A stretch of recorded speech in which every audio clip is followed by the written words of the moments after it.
This is one of those late night Bicasso sessions when I try to fix my bike because it's not running. I have a no crank situation on this 2022 Indian Super Chief ABS. So today, not only am I going to show you how I'm going to go about fixing it, but we're going to go over what happened. But basically, it just won't start.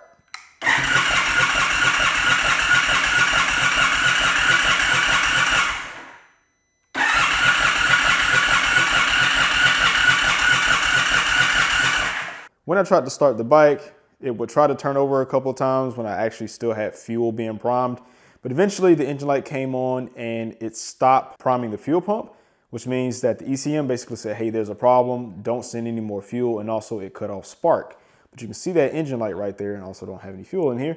But for us to check the engine code on this bike, because it does not have the digital rod command screen, bells and whistles on that screen, which is touchscreen, we have the analog and the digital part right here, but it says check engine. Gonna hold the back button right here and it's gonna give us the code. Starts blinking, it says 0636. If you look up that code, it points to the crankshaft position sensor. Now, what exactly does the crank position sensor do? RPMs, revolutions per minute. What that sensor does, it calculates the RPMs of the engine. The piston's going up and down. This is a 4-stroke engine, intake, compression, power stroke, and exhaust. When I was actually trying to turn the engine over, you could hear the starter trying to start the engine, and also you could hear the different strokes as the engine was cycling. You also heard the exhaust stroke, you heard it pumping. So the crank position sensor on the crankshaft, there is a flywheel and it has a missing tooth. So it's like it has these little teeth and there's a missing one. And as the flywheel is turning, that crank sensor is going to look for that missing tooth. And when it detects that gap, that is how it detects how fast the engine is turning, which gives us RPMs. So the ECM takes that information and says, okay, I know where we are in the different strokes of the engine. I know how much spark and fuel to add. But if it doesn't know where the engine is in the rotation, it's not gonna know how much spark or how much fuel to add, so it doesn't do anything. It just cuts it off. The crank sensor's job is to detect and calculate RPMs, right? So if that sensor was working, when you try to start the bike,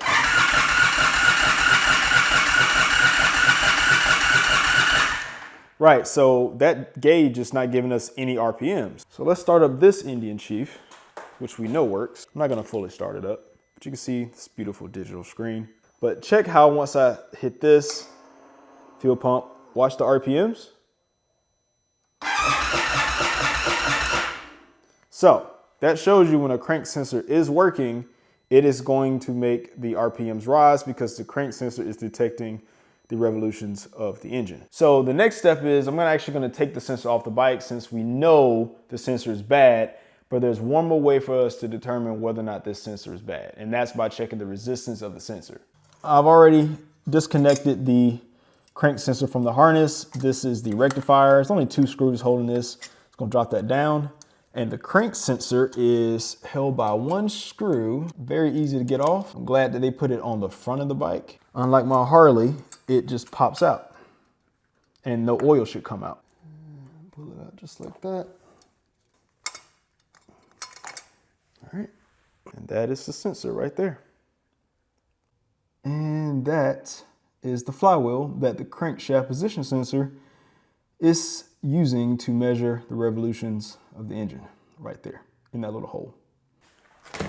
This is where the fun comes in, because this is going to be our sure way of determining that this sensor is bad, even though the bike has told us that it's bad in multiple ways. So you have something called resistance. That ain't supposed to happen. Harbor Freight, baby. And the 2 prongs that we're going to be testing on this, make sure you have the single prong at the bottom. Okay, so you got 2 at the top, 1 at the bottom. We're going to be testing the 2 prongs to the right. What I'm looking for on this sensor is for it to give me some type of reading that there's continuity in this wire. And if not, then that means the sensor is essentially dead. Or if it's not within the range that Indian wants it to be, then it's dead. See how it's jumping? It's just jumping around. Holding it on there. So basically this sensor is giving out some pretty inconsistent reading. I already have a new sensor. So we're gonna test the bad sensor against readings from a new sensor to see what the difference is. And we immediately get 1.04 to 1.05 ohms. Consistent. See that? It's not jumping, it's not moving around. It's a consistent 1.05. Bring back the old one again. Not getting anything, not getting anything, not getting anything. Then we get those erroneous numbers. So yeah, that confirms 100% the sensor is bad. So we're gonna take this sensor, we're gonna install it on the bike, and hopefully this thing's gonna turn over. Some of you might be asking, Brandon, where can I get that sensor for my Indian motorcycle if mine has the same issue? Well, all you gotta do is go over to indianmotorcycle.com, go to the parts and accessories spot on the page, then you put in your year, your model, specifically for your motorcycle, and then you go and find that sensor. Very easy to do. This is where I get all of my Indian motorcycle parts from. Luckily, Indian allows us to get these parts on their website pretty easily versus us having to call in and do it. And yeah, it makes repairing your bikes at home a lot easier because my Indian dealerships are 1.5 hours away, which means that being that this bike won't start, I would have to load it up on the trailer, take it all the way over there and have them do it. But no, we're gonna do it in the garage and we're gonna get it fixed. Actually, the first thing we're gonna do, dielectric grease to prevent corrosion. It probably wouldn't have hurt to put some oil on this thing before I popped it in here to make that oil seal better, but it'll be fine.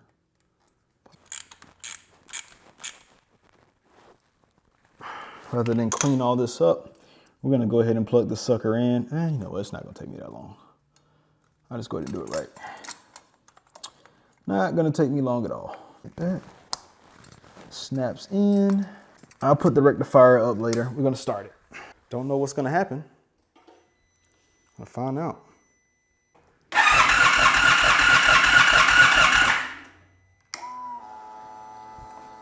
There's the fuel prime, which means that it is detecting the revolution of the engine, which means that if I do this, it's probably gonna start.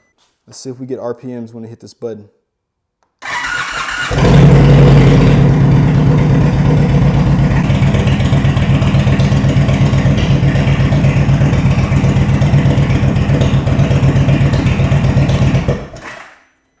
Well, that was an easy fix.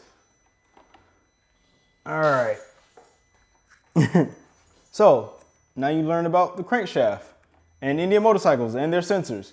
So I'm gonna go ahead and button this thing up and we're gonna go for a ride tomorrow because I don't wanna piss off my neighbors. So, but that was good.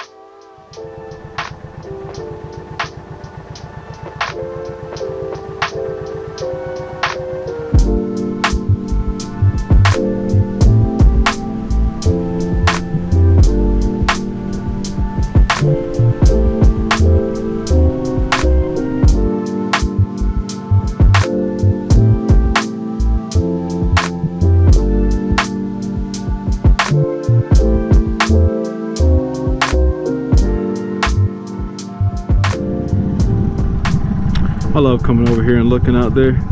All that water. It's pretty. That land is just beautiful to me. And this bike is beautiful. It's doing exactly what it's supposed to do. Let's see. Alright, 2022 Super Chief ABS with the pearl white floorboards, beach bars with the bags. Surprisingly, this bike feels different from the other ones because I feel like I'm sitting more on the bike. I have more wind hitting me, so I feel a little bit more exposed with these bars. I'm sitting more upright, so the wind hits me more. But yeah, it's different. This bike feels more like a beach cruiser for sure. Like you don't go too fast and you're just chilling. But you also have sport mode where you want to beef it up. But let's see if we can do some more riding and get this engine light to cut off. I feel good though. I absolutely love this road.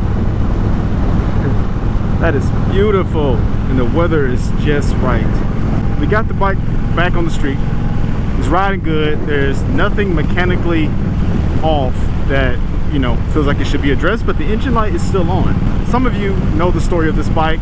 I bought it from the auction. It had water damage, and I essentially cleaned everything and swapped it to a new chassis because the chassis was certified junk, but I had a spare chassis essentially sitting on my shelf that I used to get this bike back going.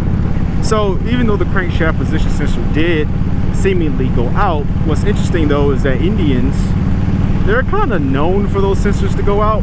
They aren't made by Indian, they're actually Bosch sensors, and the ECUs or the ECMs, the engine control modules in Indians, are also by Bosch. So it's somewhat of a common thing. You could literally buy an Indian motorcycle right off the floor right now, or any other bike, and it has some type of weird electrical issues. But the good news is that that sensor is really easy to replace. Now, my idea is that I should be able to rod it at some point and that engine light will turn off, but if not, I may have to just disconnect the battery cables and let the ECM reset. So we're just gonna see what happens. But I can tell you right now, the bike is riding just fine. There's absolutely nothing wrong with this bike. Even as a 111, this thing just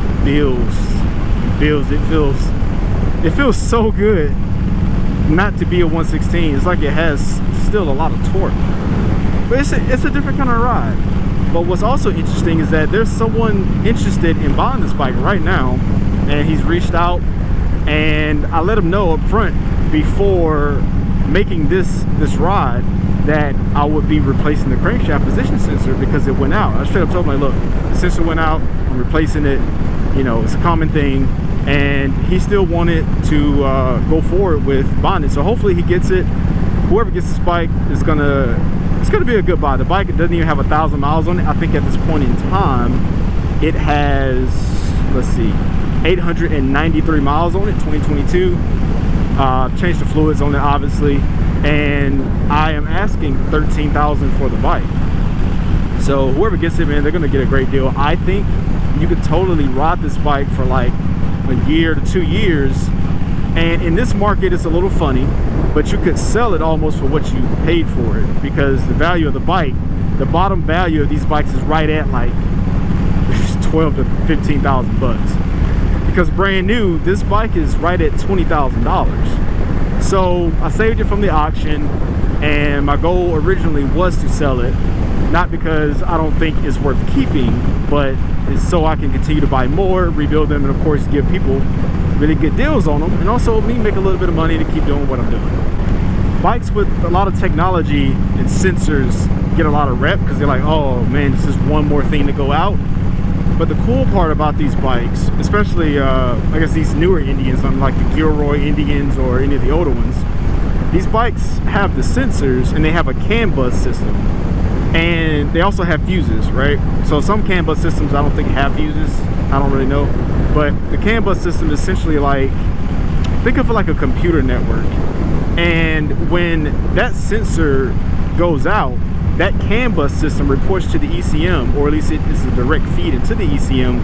And the ECM will tell you exactly what's wrong. It will point you right, like pretty much, oh, these bumps. It will point you pretty much right in the direction when the sensor goes out. For instance, if your signal light goes out, a lot of times you don't know the signal out is out until someone tells you it's out, or you actually finally look. But you will throw an engine code for the engine light. It won't make the bike not run, but it'll simply tell you, hey, left turn signal is out, or rear turn signal is out, the specific one. Or also with Indians, the gear position sensors tend to go out frequently. It'll tell you low voltage from gear position sensors. So yes, more sensors on the bikes, but when you got cruise control and sport mode and all these various different things, you know, having those extra sensors, it helps you kind of figure out what's going on, but also it adds more value to the bike. So we're gonna go into sport mode now.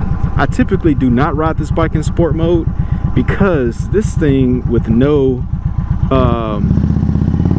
protection is pretty freaking nuts.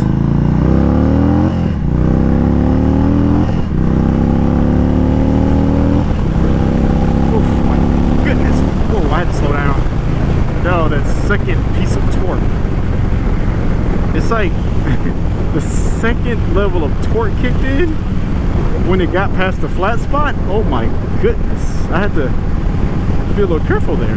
But not only is somebody going to get a Super Chief with the bags does have a scuff on it. The bike does have a little corrosion on the heads because the bike was in water damage. But but you're gonna get a pretty much mint bike otherwise, but you're also gonna get a Lloyd's tune. So the bike has been tuned, the ECM's open it up pretty much, think of a stage 1. It's got Dean Speed slip-on, so it's more free-flowing. But one of the differences between this Chief and the black Super Chief Limited, when I roll on the throttle or roll off the throttle on the Super Chief Limited, you hear those exhaust crackles, right? There's no baffles. But on this bike, the way that it's tuned, you can't do that. They actually tuned out the crackles of the exhaust. So I'm not fully a fan of that as far as the sound characteristics, but as far as the performance, you're gonna get more performance out of it. Because, you know, when you're backfiring and dumping fuel in the exhaust, you're losing performance, essentially, right? And that bike, if I remember correctly, it's gonna have less back pressure, which means less torque compared to this bike, which has had all of that loss of back pressure. It's been tuned out, right? So this bike, man, is super dialed in, but there is no free play as much in the throttle. It's kind of like it wants you to just kind of go, and that can be a blessing and a curse for some people depending on what they like. But I can tell you, Jesus, these bumps, this 111's got some scoop, man. It's got some serious scoop.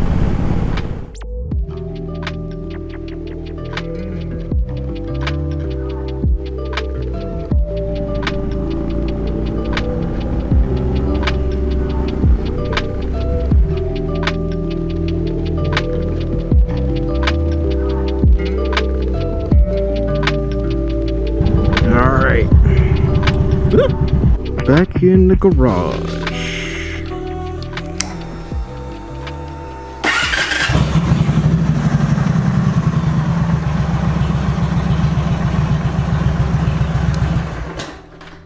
Riding the bike simply wasn't enough to get the engine coat to cut off that fast. Had I put probably another 50 miles on it or something, it probably would have went ahead and cut off. But there's an old school trick you can do. Well, it's not an old school trick, it's a forum trick. You basically cycle the bike on and off with the fuel pump 4 times. On the 4th time, you start the bike, 30 seconds, cut the bike off, power back on, and it clears the engine code, which is what it did. It only clears the code if it detects that there's no further issue, which means that we did fix the issue by swapping the crankshaft position sensor. The bike starts, the bike purrs exactly as it should, and I can say that the bike's fixed. So the bike would not start without that sensor because the sensor went out. That was the original problem, and replacing that sensor, which was about $100 direct from indiamotorcycle.com. Go over there, you can check it out, and we were able to fix the bike. So the bike is for sale. Hopefully somebody buys the bike, but if you're not interested in buying the Super Chief for $13,000, you could spend $50 and try to win the Super Chief Limited.